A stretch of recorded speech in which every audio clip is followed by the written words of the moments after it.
Everybody, this is Dr. Kevin Connors again going over genetic pathways. This is what you would receive when you do your 23andMe. You do not get this information directly from 23andMe. We need to take the raw data off and put it in our software. So again, if you're catching this video on YouTube, you would not see this data unless you had software to put it in to be able to pull up from your raw data and your gene snips what exactly is going on. This section of this giant report here has to do with the methionine cycle. That cycle would be on a pathway planner like this.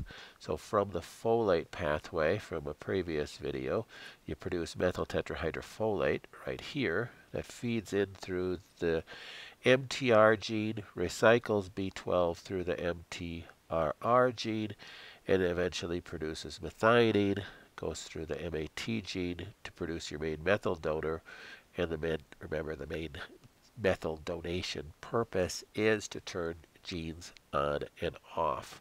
It's so important that you produce methyl donors through multiple different streams and different pathways.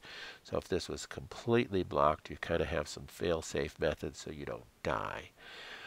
But this pathway right here is very important. This gene right here that we spoke about on the last video is probably the most researched and talked about gene.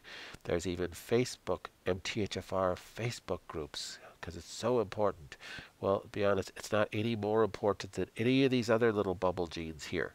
They're all just as important. It's just misunderstood. The MTR and the MTRR gene recycle B12, and along with some other genes, your FUT2 genes down here is how you absorb B12.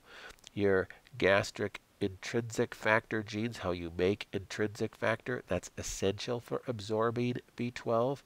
Your TCN genes are how you transport B12. So you look at this person, they have no defect on their MTR gene. Well, that's really good. And they have a single allele defect on their MTRR gene. Oh, that's not so great. But they got a mess for other factors as far as need for B12. So this person right here, I would definitely recommend B12. Then what type of B12? You have the cheapo synthetic B12 called cyano B12, cyanomethionine. Nobody should really take that. You have methylcobalamin. That's is that something you should take, methylcobalamin? Well, it depends. So methylcobalamin might be a good pick for this person, but you have to go down and look at the neurotransmitters too. This person's got all these MAO defects, really bad MAO defects. If you give this person too many methyl groups, oh, I need to give him B12, so I'm going to give him methylcobalamin. I heard that's the best one. You're going to push that biopterin pathway, and you're going to push serotonin. You're going to have a whole mess of mood issues, mood disorders, anger, frustration, depression. You don't want to do that. So I would absolutely not recommend on this person a methyl B12. I'd use a hydroxy or an adenosylcobalamin form of B12 for this person. So this is definitely a need for B12 for this person. This could be, we spoke about tiredness and fatigue when we talk about the mitochondrial genes, but this is another huge thing for tiredness and fatigue. This is a B12 anemia case right here.